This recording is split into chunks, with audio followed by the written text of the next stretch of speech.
Hi, everybody. Happy Tuesday. I hope everybody's doing well.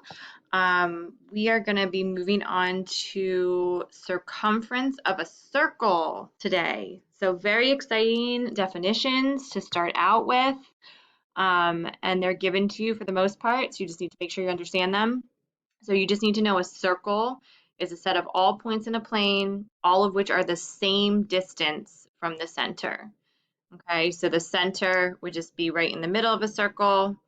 Okay, all of the points on the outside of the circle here are the same distance from the center. So the distance between the center and any point on the circle is called the radius, right? So if I draw a line from the center to any point on the circle, that would be the radius. Okay, this was the center. All right, the distance across the circle through the center is called the diameter. Okay, so let me just do that in a different color here. So let's say I went, across the circle here. Okay, this would be the diameter. All right, and then the distance across the circle, not through the center, is called a chord. So for example, if I went from like here to here, okay, so I'm not going through the center, this would be considered a chord. Okay, and then we need to know that the circumference, which is represented by the letter C, of a circle is just the distance around the circle. And that's what we're going to be looking at. Okay, so the circumference, I'm just going to highlight it here, would be like the distance around the circle here on the outside. So kind of like perimeter of other shapes. So for the circle, the ratio of its circumference to its diameter is an irrational number that is approximately equal to 3.14, okay, which is, I think you guys have heard of the letter pi, right? Okay, so the Greek letter pi is used to represent this ratio.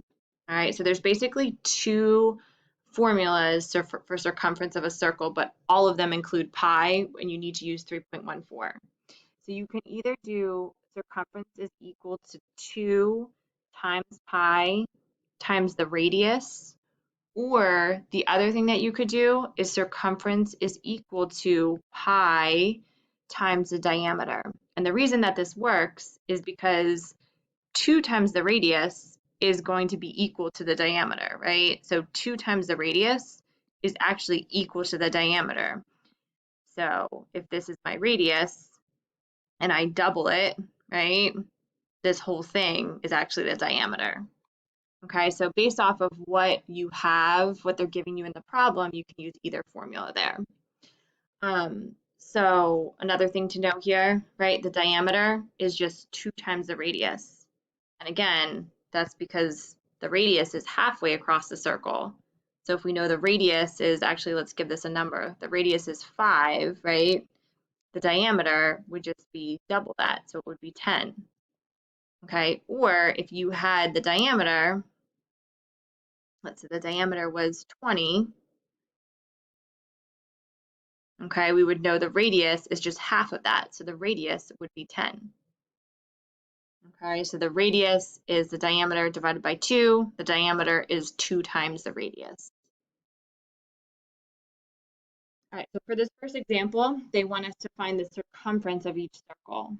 Okay, so they're saying, okay, we have the radius, which is 4.5. What's the circumference? So I'm going to look at my formulas here, and since I have the radius, I'm going to use my 2 times pi times my radius formula. And that's the first thing you always want to do. You want to write out the formula you're using, and then you're just going to write out what you're plugging in. So I'm doing 2 times 3.14, because that's pi, times my radius of 4.5. So you need to show what you're plugging in here, and then you can just do that in your calculator. So 2 times 3.14 times 4.5 gives me 28.26 centimeters. It's not going to be squared or anything because, again, circumference is just like the perimeter. It's just the distance around the figure. Okay, for B here, it's giving us the diameter now is 15. So if I look at my formulas, I want to use pi times diameter. okay, since they're giving me the diameter. So I don't want to use 2 pi r because then I would have to take half of the diameter to get the radius, but then I'd be multiplying it by 2 again, so it doesn't really make sense. Okay, so I'm going to use 3.14 times the diameter.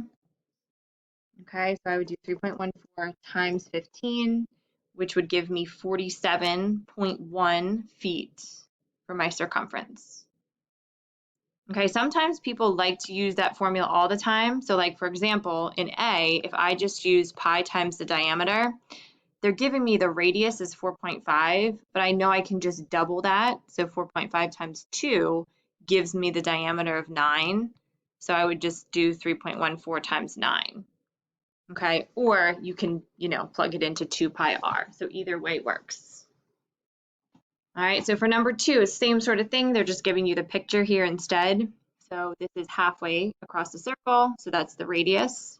So I'm going to use my 2 times pi times the radius, and I'm just going to plug in all of my information here, and then I'm going to plug that into my calculator. So 2 times 3.14 times 2.5 gives me 15.7 inches. Okay, and then for B, here they're giving me the diameter. So I'm going to use pi times diameter and do 3.14 times 11.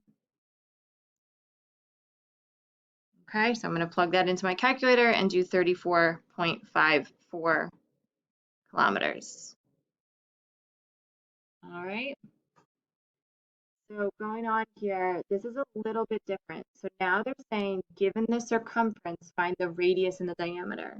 Okay, so again, let's think about our formula. And I'm going to do C equals pi times diameter, just because it's less things to deal with. Okay, so now I know my circumference. So my circumference is 119.32. I know pi is 3.14, but I don't know the diameter. Okay, so 3.14 times d is equal to the circumference here. So this is being multiplied. So to undo multiplication, we do division. So I'm going to divide each side, because it's equation, I have to do the same thing to each side, by 3.14. So I'm left with d on this side. And then in my calculator, I'm going to do 119.32 divided by 3.14 to get 38 for my diameter.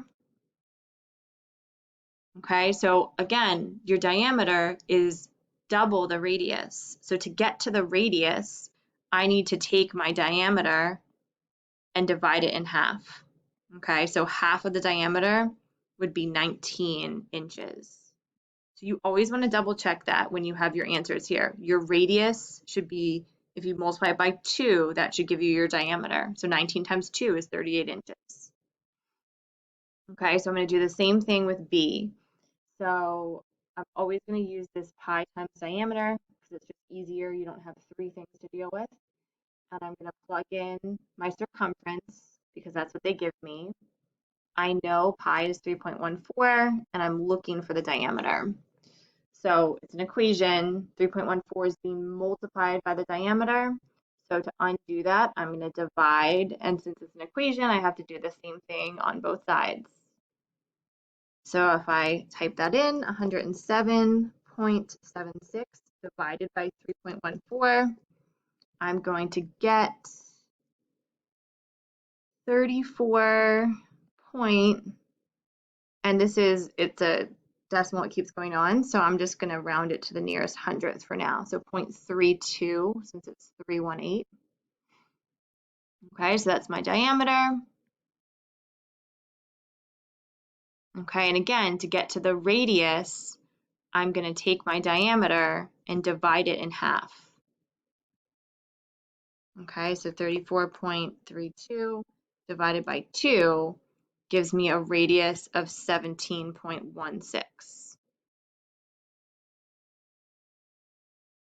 Okay, so these are the 2 different things you would be asked. Okay, so either you're going to be asked to find the circumference and you just have to use the formula and plug it in, or they're going to give you the circumference, and then you have to go back and work backwards to find the radius and the diameter.